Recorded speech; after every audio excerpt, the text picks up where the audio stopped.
когда меня спрашивают, а что такое камин-аут? Те люди, которые не знают терминологии, я говорю, камин-аут — это когда тебе нужно собрать всех своих друзей и родственников и рассказать им то, что они и так уже давно знают. Родители мои были психологически к этому готовы, будучи людьми либеральными, прогрессивными, современными очень.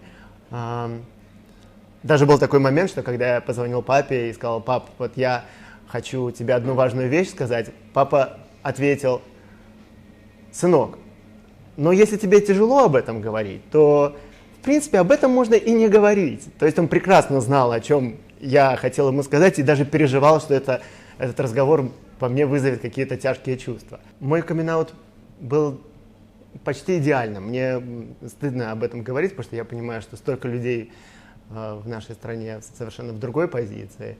Вот. Но мне даже сложно подумать, что я бы хотел какого-то другого камин-аута, другой реакции со стороны родственников. С тех пор, как я сделал свой камин-аут 17 лет назад, я ни разу не пожалел о том, что я его сделал. Зачастую говорят: а зачем ты так вот говоришь о своей сексуальной ориентации? Ведь сексуальная ориентация — это то, что, в принципе, не надо афишировать. Зачем ты со сцены говоришь о том, что ты гей? Зачем ты в стендапе говоришь о том, что ты гей? Но, предположим, когда комик Слава Комиссаренко или какой-нибудь известный комик Иван Абрамов выходит со сцены и говорит: я сегодня со своей девушкой пошел в магазин, он же тоже говорит о своей ориентации. Правильно?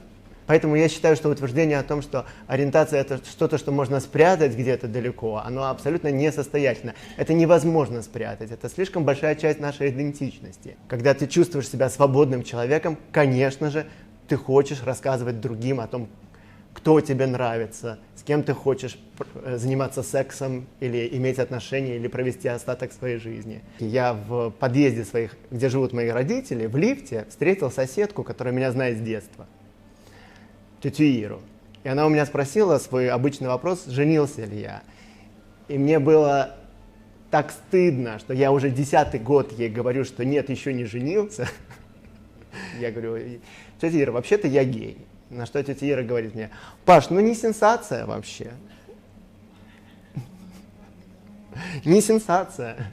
Она говорит: ну а в чем вообще проблема? Говорит: в чем вообще проблема?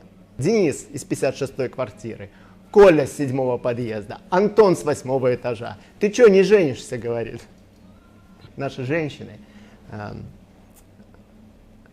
особенно пожилые женщины, гораздо толерантнее, чем мы можем себе представить. Потому что им не важно, с кем. Им главное ячейка общества. Тете Ире главное, чтобы у меня был человек, который меня постирал, приготовил, убрал. А кто это будет, ее уже не волнует. Если говорить о моем камин-ауте, нужно учитывать, что очень важный фактор в этом во всем — это моя учеба в Америке. Я поехал учиться в Америку, я почувствовал себя взрослым, я почувствовал дистанцию от своих близких, я почувствовал себя психологически независимым, самостоятельным. Плюс я получил вдохновение, я прочувствовал свободу, которая есть в Америке. Я стал там жить как открытый гей. Если вы не можете поехать в Америку, поедьте куда-то. Поедьте куда-то. Если то, где вы находитесь, не дает вам сил, не дает вам вдохновения на то, чтобы изменить свою жизнь, а я считаю, что поддержка извне очень важна, потому что сам по своему опыту помню вот это ощущение, когда ты приезжаешь в Америку, и в течение 2 недель первых полностью твое восприятие, ощущение себя, то, как ты ощущаешь свое тело, твоя психика, это все начинает меняться. Меняться в этой новой обстановке, которая тебя принимает, где ты видишь позитивные ролевые модели, где ты видишь парней, которые держатся за руку, где твои соседи по студенческому общежитию говорят: мы сегодня идем в гей-клуб, хочешь с нами? Поэтому я бы советовал ребятам, которые не имеют этой подпитки, найти ее хотя бы где-то. Может быть, в большом городе в России, в Питере или в Москве или в Казани. Во всех этих городах у нас есть ЛГБТ-центры, которые проводят встречи, которые оказывают поддержку, где можно почувствовать, что тебя другие принимают, и ты нормальный абсолютно. Мне очень повезло в жизни, я рос в очень открытой и либеральной семье, и даже когда мои близкие еще не знали о моей ориентации, я уже тогда чувствовал себя с ними комфортно, потому что, знаете, у нас как в семье было, что не Новый год, то Паша что-то придумал. Сегодня показ мод от Линды Евангелисты. Паша взял широкий шарф, нацепил его впереди тела и взял настольные лампы, подсветил это все красиво и вот показывает. В моем случае меня принимали, я чувствовал возможность быть собой, проявлять себя. Я отчетливо понимаю, что очень многие подростки, ребята и взрослые, наверное, испытывают громадный дискомфорт в своих семьях, в том числе на семейных праздниках, на каких-то.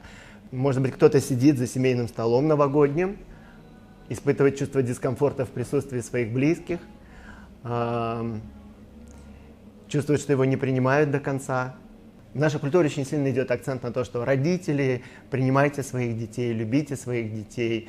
И действительно это очень важно, потому что может быть важнее для становления человека, для его судьбы, для его успеха в жизни, как принятие родителями в раннем возрасте. Ничего не может быть важнее. Но, к сожалению, зачастую мы не контролируем эту ситуацию, потому что родителю тяжело это принять. Он это внутренне не принимает в силу своих установок, в силу своего воспитания. И ничего с этим поделать невозможно. А мы продолжаем бить головой эту стену и требовать от родителей понимания, они люди другой эпохи, другой закалки. И тогда я просто боюсь, что для ребенка, который ждет принятия от такого родителя, это превращается в постоянное страдание, в постоянный вот этот цикл, ну давай же, полюби меня, нет, я не могу, постоянный цикл вот этого отвержения. Возможно, невозможно подготовить к камин-ауту, невозможно сделать какой-то плановый период, какой-то подготовки, постепенного въезжания в тему. Если этому суждено быть травматичным для родителей, оно будет травматичным.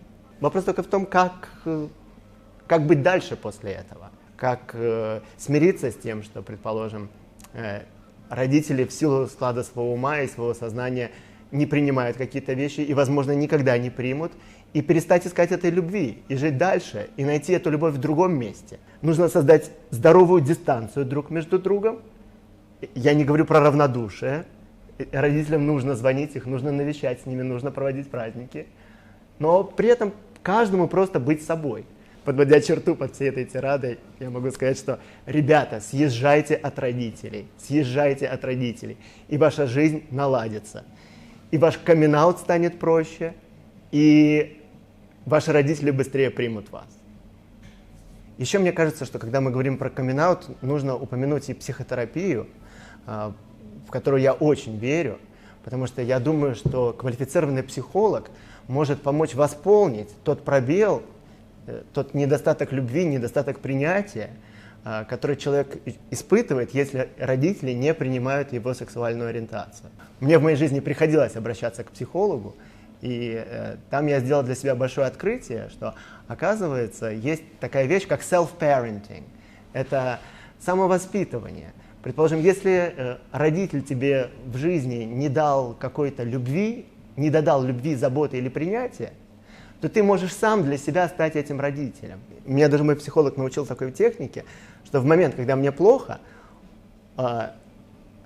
я должен спросить себя, что я чувствую. Предположим, я чувствую одинокость себя.